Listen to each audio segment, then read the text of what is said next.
Hello बच्चों, कैसे हो। तो आज के लेक्चर में हम पढ़ते हैं +2 केमिस्ट्री सॉलिड स्टेट का बहुत ही इम्पोर्टेंट टॉपिक। और आज के लेक्चर में जो इम्पोर्टेंट टॉपिक हम पढ़ेंगे, रिलेशन बिटवीन एज लेंथ जिसको हम डिनोट करते हैं ए से, रेडियस ऑफ एटम जिसको हम डिनोट करते हैं आर से, and nearest neighbour distance D. मतलब इन तीनों में क्या रिलेशनशिप है। कोऑर्डिनेशन नंबर के बारे में हम पढ़ेंगे और packing efficiency and packing fraction हम कैलकुलेट करना सीखेंगे।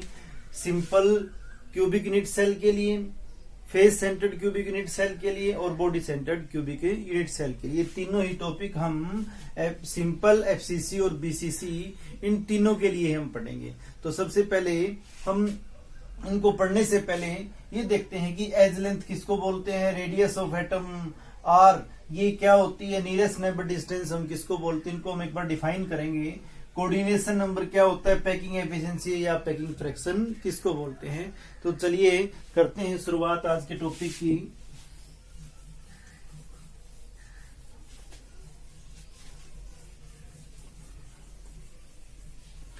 सबसे पहले कोई भी क्यूबिक यूनिट सेल,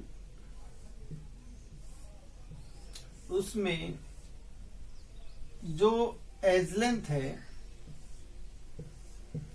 यहां से लेकर के और ये जो डिस्टेंस है, इस डिस्टेंस को हम बोलते हैं एज लेंथ, और जिसको हम बोलते हैं, जिसको हम डिनोट करते हैं ए से, तो इसको हम क्या बोलते हैं, ए। तो ये क्या होती है, एज लेंथ, या एज हम कह सकते हैं, जिसको हम ए से डिनोट करते हैं।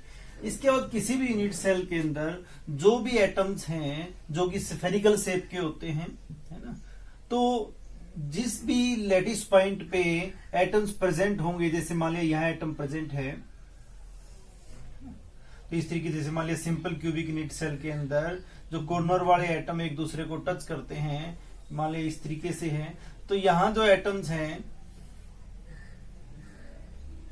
तो इस डिस्टेंस को, मतलब सेंटर से लेकर के यहां तक की जो डिस्टेंस है, इस डिस्टेंस को हम बोलते हैं रेडियस ऑफ एटम। तो जो रेडियस ऑफ एटम है,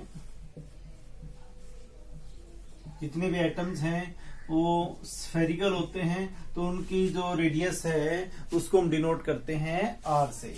इसके बाद जो नियरेस्ट नेबर डिस्टेंस है, नियरेस्ट नेबर डिस्टेंस, जिसको हम डी से डिनोट करते हैं, ये क्या होती, कोई भी किसी भी यूनिट सेल के अंदर जो कोई भी दो एटम जो एक दूसरे को टच कर रहे हैं, जैसे सिंपल क्यूबिक यूनिट सेल के अंदर कॉर्नर वाले जो एटम्स हैं एक दूसरे को टच करते हैं, तो इन दोनों एटम्स की जो सेंटर की डिस्टेंस है, जैसे इस एटम का सेंटर ये है, इस एटम का सेंटर ये है, तो इनकी जो डिस्टेंस है उस डिस्टेंस को हम बोलते हैं नियरेस्ट नेबर डिस्टेंस, मतलब जिसको हम डिनोट करते हैं डी से।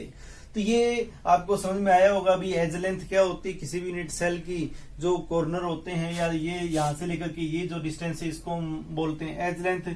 कोई भी एटम्स है उसको हम स्फीयर शेप में मानते हैं, तो स्फीयर के अंदर जो सेंटर से लेकर के लास्ट जो एटम्स की सेल है वहां तक की जो डिस्टेंस है उसको हम बोलते हैं रेडियस ऑफ एटम। और किसी भी यूनिट सेल के अंदर कोई भी जो दो एटम एक दूसरे को टच करते हैं, उन दोनों एटम्स के सेंटर की जो डिस्टेंस है, उस सेंटर की डिस्टेंस को हम बोलते हैं नियरेस्ट नेबर डिस्टेंस। इसके बाद कोऑर्डिनेशन नंबर, कोऑर्डिनेशन नंबर क्या होता है ये आपको समझ में आया होगा। इसके बाद कोऑर्डिनेशन नंबर, अब कोऑर्डिनेशन नंबर क्या होता है, किसी भी यूनिट सेल के अंदर किसी पर्टिकुलर एटम्स को, जैसे मान ले किसी भी यूनिट सेल के अंदर इस तरीके से पैकिंग है, और उस पैकिंग के अंदर किसी पर्टिकुलर एटम को उसके अराउंड जितने एटम उसको टच करते हैं, जैसे मान लिया ये कोई कंस्टिट्यूएंट पार्टिकल है ना, इस एटम्स के अराउंड 1, 2 और 3 और 4 एटम इस पर्टिकुलर एटम को टच कर रहे हैं, तो इस एटम का जो कोऑर्डिनेशन नंबर क्या होगा, 4 होगा। मतलब इस एटम्स को, जो टच करने वाले एटम है, एक यहां से टच कर रहा है ये एटम, एक यहां से टच कर रहा है, एक यहां से और एक है यहां से। तो जरूरी नहीं है कि सभी के अंदर कोऑर्डिनेशन नंबर 4 ही हो, तो कोऑर्डिनेशन नंबर सभी टाइप्स की यूनिट सेल के अंदर डिफरेंट हो सकता है। तो हमें देखना क्या होता है भी किसी भी यूनिट सेल के अंदर किसी पर्टिकुलर एटम को, उसके अराउंड जो एटम्स प्रेजेंट है वो कितने उसको टच कर रहे हो, तो उसको हम बोलते हैं कोऑर्डिनेशन नंबर। मतलब it is the number of atoms around a particular atom which around a particular atom touch this atom। मतलब किसी भी यूनिट सेल के अंदर किसी पर्टिकुलर एटम्स के अराउंड, जो एटम्स उसके अराउंड प्रेजेंट होते हैं और जो उसको टच करते हैं, तो उस नंबर को हम क्या बोलते हैं, उसका कोऑर्डिनेशन नंबर हम बोलते हैं। तो कोऑर्डिनेशन नंबर के बारे में भी हम पढ़ेंगे सभी टाइप्स की यूनिट सेल के अंदर।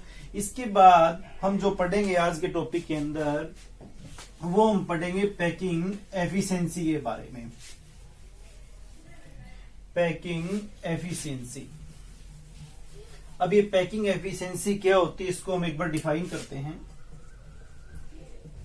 नाम से ही पता लग रहा है कि पैकिंग जो एफिशिएंसी है वो क्या होती है, कि किसी भी यूनिट सेल के अंदर जो टोटल वॉल्यूम है उस यूनिट सेल का, उस टोटल वॉल्यूम में से कितने पार्ट में, मतलब कितने स्पेस में जो एटम्स प्रेजेंट हैं, तो उस ऑक्यूपाइड स्पेस को हम बोलते हैं उस यूनिट सेल का पैकिंग फ्रैक्शन, या परसेंटेज हम कैलकुलेट करें तो उसको हम बोलते हैं पैकिंग एफिशिएंसी। मतलब किसी भी यूनिट सेल के अंदर जो टोटल वॉल्यूम है उस यूनिट सेल का, उस टोटल वॉल्यूम में से कितने पार्ट में या कितना स्पेस एटम्स के द्वारा ऑक्यूपाई है, तो उसको हम बोलते हैं पैकिंग फ्रैक्शन, या परसेंटेज अगर हम कैलकुलेट करें तो उसको हम बोलते हैं पैकिंग एफिशिएंसी। तो अगर हम इसको डिफाइन करें तो इस तरीके से कर सकते हैं, it is the space occupied by the atoms in a unit cell is known as packing fraction। मतलब टोटल स्पेस में से उस यूनिट सेल के अंदर कितना स्पेस जो एटम्स हैं उसके द्वारा ऑक्यूपाई है, तो उसको हम बोलते हैं पैकिंग फ्रैक्शन। और अगर हम इसको फॉर्मूले के रूप में कन्वर्ट करें तो पैकिंग फ्रैक्शन हो जाएगा volume of number of atoms in a unit cell divided bye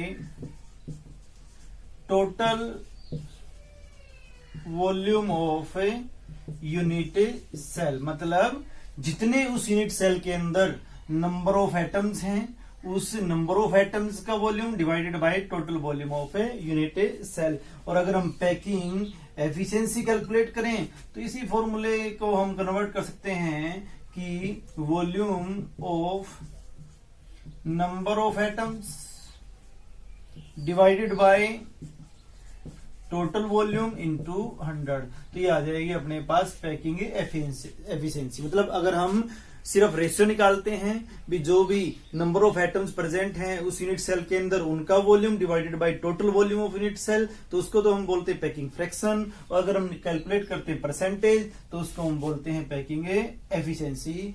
और हम volume of number of atoms कैसे कैलकुलेट करेंगे भी किसी भी यूनिट सेल के अंदर जो भी नंबर ऑफ एटम्स हैं, तो जितने भी एटम्स हैं उनको हम मानते हैं स्फीयर, तो volume of one atom into number of atom in unit cell divided bye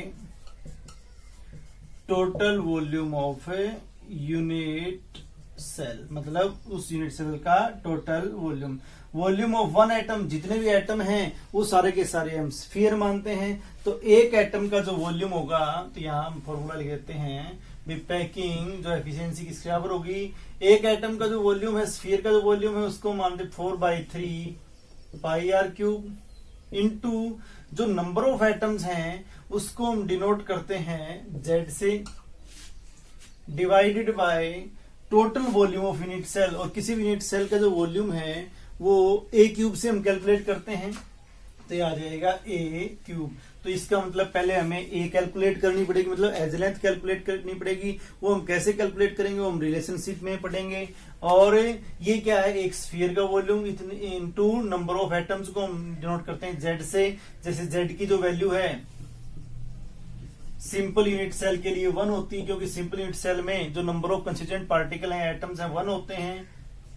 BCC unit cell के लिए 2 होती है और एफसीसी यूनिट सेल के लिए 4 होती है। तो इस तरीके से जेड की वैल्यू हमें पता लग जाएगी।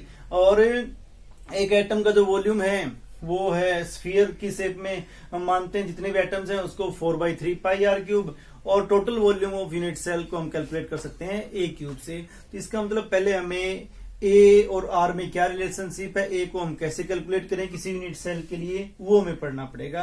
तो ये आपको इनकी डेफिनेशन समझ में आई होगी कि एज लेंथ क्या होती है, रेडियस ऑफ एटम ये क्या होती है, नियरेस्ट नेबर डिस्टेंस किसको बोलते हैं, कोऑर्डिनेशन नंबर क्या होता है किसी भी यूनिट सेल के अंदर किसी एटम का, उसके राउंड जो भी एटम उसको टच करते हैं। इसके बाद जो पैकिंग एफिशिएंसी है वो क्या होती है, और उसको कैलकुलेट करने का जो फॉर्मूला है वो आपको समझ में आया होगा।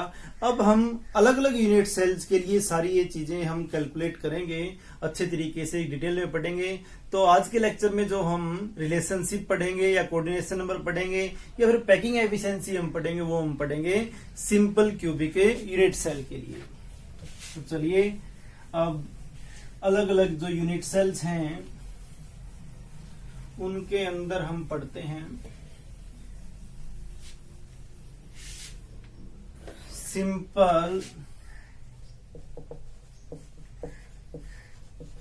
क्यूबिक यूनिट सेल, जिसको हम प्रिमिटिव यूनिट सेल भी बोलते हैं। अब प्रिमिटिव यूनिट सेल के अंदर सबसे पहले हम पढ़ते हैं कि ए, आर और डी में क्या रिलेशनशिप है, मतलब edge length, radius of atom और नियरेस्ट नेबर डिस्टेंस में क्या रिलेशनशिप है। तो अभी जैसे हम सबसे पहले सिंपल जो क्यूबिक यूनिट सेल है उसका एक डायग्राम हम बनाते हैं। और सिंपल क्यूबिक यूनिट सेल के अंदर आपको पता है कि जो भी कंस्टिट्यूएंट पार्टिकल प्रेजेंट होते हैं वो होते हैं सिर्फ कॉर्नर पे, और जो भी कॉर्नर वाले एटम हैं एक दूसरे को करते हैं टच। ये आपको बिल्कुल अच्छे तरीके से पता होना चाहिए कि सिंपल क्यूबिक यूनिट सेल के अंदर जो कॉर्नर वाले एटम्स हैं वो एक दूसरे को टच करते हैं। जैसे ये इसमें है एज लेंथ, और ये एक इस कॉर्नर पे एटम प्रेजेंट होगा और एक इस कॉर्नर पे, तो इस तरीके से जो एटम्स हैं वो प्रेजेंट होंगे। और यहां वाला जो एटम होगा वो भी इस तरीके से प्रेजेंट होगा कि ये इस कॉर्नर वाले एटम को टच करेगा। तो इस तरीके से सभी जो भी कॉर्नर्स होते हैं उस पे इसी तरीके से एटम्स प्रेजेंट होते हैं कि सभी जो कॉर्नर वाले एटम एक दूसरे को टच करते हैं। और यहां से अगर हम रिलेशनशिप देखें कि इसको यहां से लेकर के यहां तक की जो डिस्टेंस है, मतलब इसको हम क्या बोलते हैं, ए, जिसको हम बोलते हैं एज लेंथ। और ए जो है वो एक इस एटम की रेडियस और एक इस एटम की रेडियस, तो दो एटम्स की रेडियस के बराबर है। तो हम ए और आर में रिलेशनशिप देखें तो किसके बराबर हो जाएगी, सबसे पहले relation between A, R and D. D को बोलते हैं nearest neighbour distance, R radius of atom, A is the edge length. तो सिंपल क्यूबिक यूनिट सेल के अंदर जो ए की वैल्यू होती है वो होती है 2r के इक्वल, मतलब ए और आर में रिलेशनशिप हम कैलकुलेट करें तो वो किसके बराबर होगी, a is equal to 2r। और नियरेस्ट नेबर जो डिस्टेंस है, अब सिंपल क्यूबिक यूनिट सेल के अंदर जो एटम एक दूसरे को टच करते हैं वो होते हैं कॉर्नर वाले, है ना।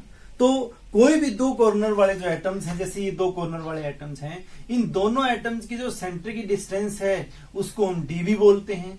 तो इसका मतलब सिंपल क्यूबिक यूनिट सेल के अंदर जो ए है वो डी के इक्वल भी होता है, मतलब ए जो है वो 2r के इक्वल भी है और वो नियरेस्ट नेबर डिस्टेंस के इक्वल भी है। तो इस तरीके से हम सिंपल क्यूबिक यूनिट सेल के लिए ए आर और डी में रिलेशनशिप कैलकुलेट कर सकते हैं। मतलब ए जो होगा वो 2r के इक्वल भी होगा और ए जो होगा वो डी के इक्वल भी होगा, या जो डी हम कह सकते हैं वो 2r के इक्वल होगा। तो हम किसी भी फॉर्मूले से अगर आपको ए दिया हुआ हो, डी कैलकुलेट करना हो तो उतना ही होगा, ए आपको कैलकुलेट करना हो, आर गिवन हो तो यहां से हम कैलकुलेट कर सकते हैं, आर गिवन हो, डी कैलकुलेट करना हो तो हम सिंपल क्यूबिक यूनिट सेल के लिए ये सारी वैल्यूज कैलकुलेट कर सकते हैं इस रिलेशनशिप की हेल्प से।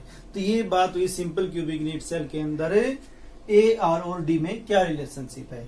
इसके बाद हम देखते हैं बहुत ही important topic simple cubic unit cell के लिए ही, कोऑर्डिनेशन नंबर।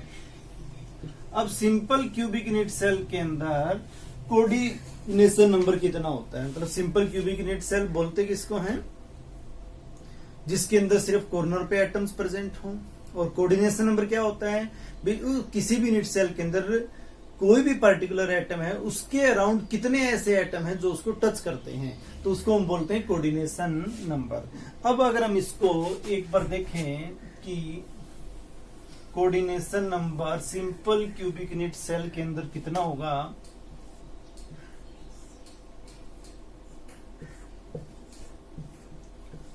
तो जैसे ये तो हमने बनाई है एक यूनिट सेल।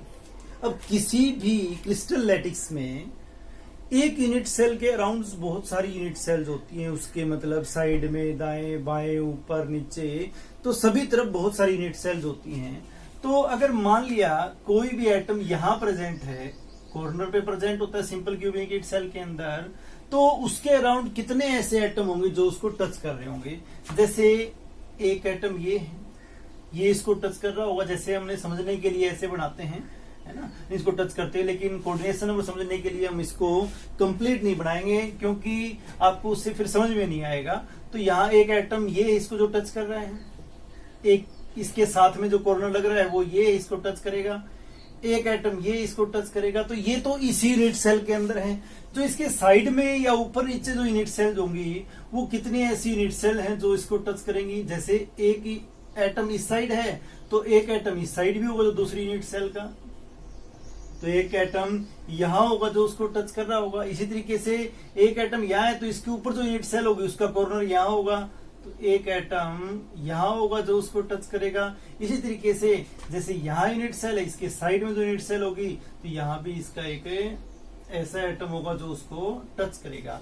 तो इसका मतलब किसी भी unit simple cubic unit cell के अंदर कोई भी पार्टिकुलर एटम हम लेते हैं तो उसके अराउंड हम देखते हैं भी कितने एटम उसको टच करेंगे, 1 2 3 4 5 और 6। तो इसका मतलब जब भी कोई एटम कॉर्नर पे प्रेजेंट होता है, जैसे हम मान लिया इस रूम को ही अगर हम क्या माने कि ये सिंपल क्यूबिक यूनिट सेल है, तो इस कॉर्नर को मान लिया यहाँ पर कोई कॉर्नर है किसी रूम का, तो कितने एटम उसको टच करेंगे, एक एटम नीचे कॉर्नर होगा, एक साइड में होगा, एक इस साइड होगा। इसी तरीके साइड में अगर इस साइड है तो उस साइड भी होगा, यहाँ है तो ऊपर भी होगा, है ना, और यहाँ है तो उसे साइड में भी होगा। तो इसका मतलब किसी भी पार्टिकुलर एटम के अराउंड 6 ऐसे एटम होंगे जो उस पार्टिकुलर एटम को टच कर रहे होंगे in simple cubic unit cell. तो इसका मतलब जो सिंपल क्यूबिक यूनिट सेल के अंदर कोऑर्डिनेशन नंबर होता है 6। और ये 6 कोऑर्डिनेशन नंबर कैसे होता है, तो ये आपको अच्छे तरीके से समझ में आया होगा कि किसी भी यूनिट सेल के अंदर कोई भी एटम अगर कॉर्नर पे होता है जैसे सिंपल में, तो उसके अराउंड जो जो कॉर्नर लगेंगे, तो कॉर्नर वाले एटम एक दूसरे को टच करते हैं सिंपल में, तो वो उसको सारे टच करेंगे। तो अगर हम सिंपल में देखते हैं तो कोऑर्डिनेशन नंबर होता है 6। इसके बाद जो नेक्स्ट हम सिंपल क्यूबिक यूनिट सेल के लिए पढ़ेंगे, जो कि वेरी वेरी इंपॉर्टेंट है, पैकिंग एफिशिएंसी।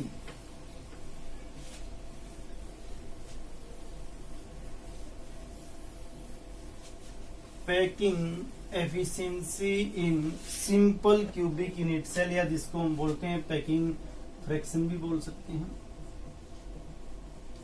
Packing efficiency.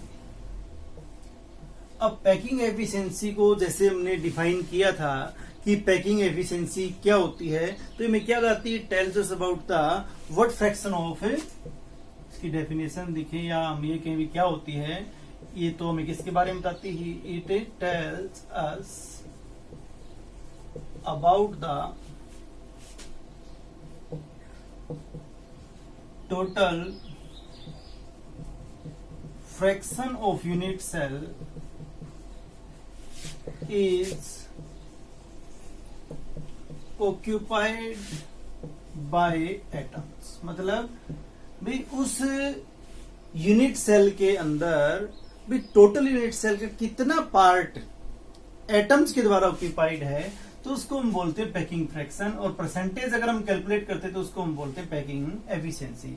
तो हम ये पैकिंग एफिशिएंसी कैलकुलेट करेंगे सिंपल क्यूबिक यूनिट सेल के लिए। सिंपल क्यूबिक यूनिट सेल के लिए जैसे हमने थोड़ी देर पहले फॉर्मूला किया था, तो वो क्या था भी, उसके अंदर एक एटम का volume 4/3 pi r cube into Z, मतलब उसमें नंबर ऑफ एटम्स कितने होते हैं, डिवाइडेड बाय ए क्यूब।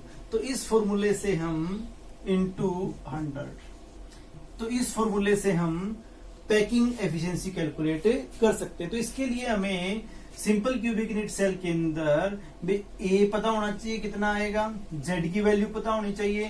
तो जेड की जो वैल्यू होती है सिंपल क्यूबिक यूनिट सेल के अंदर वो होती है 1, क्योंकि सिंपल क्यूबिक यूनिट सेल के अंदर जो नंबर्स ऑफ एटम्स होते हैं वो कॉर्नर पे होते हैं।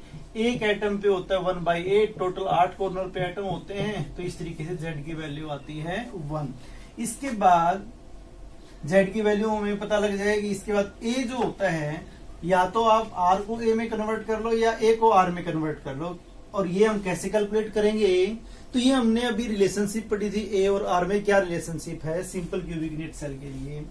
तो सिंपल क्यूबिक यूनिट सेल के लिए जो ए होती है वो होती है 2r के बराबर।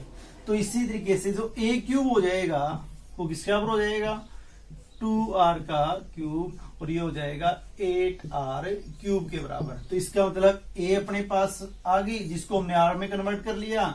जेड की वैल्यू हमें पता लग गई, आर हमें मतलब आर इसको ए को आर में कन्वर्ट कर ही लिया। तो यहां से एक यूनिट बन गई, मतलब इससे एक ही जो वैल्यूज है उसमें ये चेंज हो गए। तो यहां से हम इन सभी की वैल्यूज पुट करके पैकिंग एफिशिएंसी कैलकुलेट कर सकते हैं। तो ये आ जाएगा 4/3 पाई आर क्यूब। जेड की वैल्यू होती है सिंपल क्यूबिक यूनिट सेल के लिए 1 इंटू 100 और डिवाइडेड बाय ए क्यूब आ गया 8r क्यूब के बराबर। तो आर क्यूब से आर क्यूब कट जाएगा और ये आ जाएगा, ये 2 पे गया तो ये आ जाएगा π/6, π/6 3 इंटू 2 6 इंटू 100। और अगर हम इनकी वैल्यू रखते हैं डिवाइडेड बाय 6 इंटू 100, तो ये वैल्यू आती है 52.4%।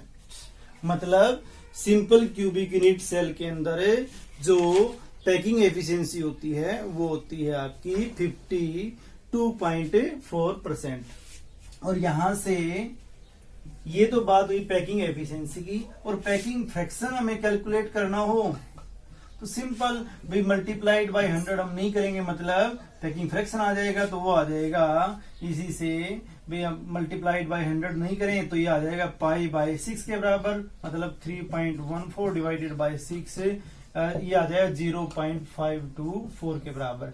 तो ये आ जाएगा पैकिंग फ्रैक्शन, मतलब पैकिंग फ्रैक्शन जो आएगा वो आएगा 0.524 और जो पैकिंग एफिशिएंसी आएगी सिंपल क्यूबिक यूनिट सेल के लिए 52.4%। मतलब सिंपल क्यूबिक यूनिट सेल के अंदर जो एटम्स प्रेजेंट होते हैं कॉर्नर पे, तो उन एटम्स के द्वारा टोटल यूनिट सेल का 52.4% जो पार्ट है वो ऑक्यूपाइड होता है। बाकी जो स्पेस होता है जिसको हम वॉइड्स बोलते हैं, एम्प्टी स्पेस होता है, वो मतलब बाकी जो स्पेस होता है वो खाली होता है। तो अगर हम ये देखें भी एम्प्टी स्पेस कितना होता है,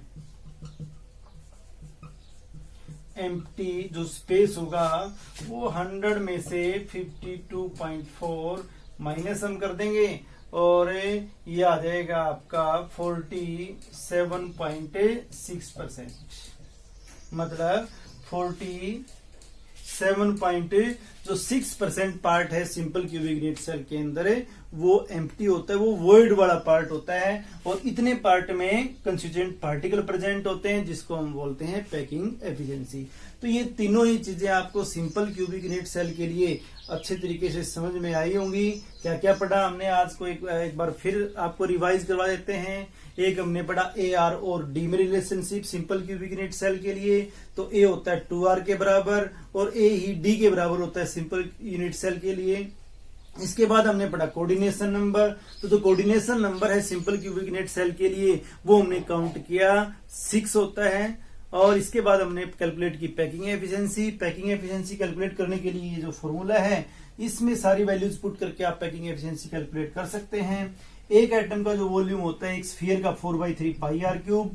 सिंपल क्यूबिक यूनिट सेल के लिए Z जो होते हैं नंबर ऑफ एटम्स वो होते हैं 1 डिवाइडेड बाय टोटल वॉल्यूम को डिनोट करते हैं A³ से इंटू 100। तो यहां से हम पैकिंग एफिशिएंसी या परसेंटेज कैलकुलेट कर सकते हैं। और जब हमने कैलकुलेट की पैकिंग एफिशिएंसी तो उस जो आई वो आई 52.4%। तो इस तरीके पैकिंग फ्रैक्शन हमें कैलकुलेट करना हो सिर्फ जो भी नंबर ऑफ एटम्स हैं उनका volume divided by total volume, तो वो आता है π/6 के बराबर और उसकी वैल्यू आती है 0.524।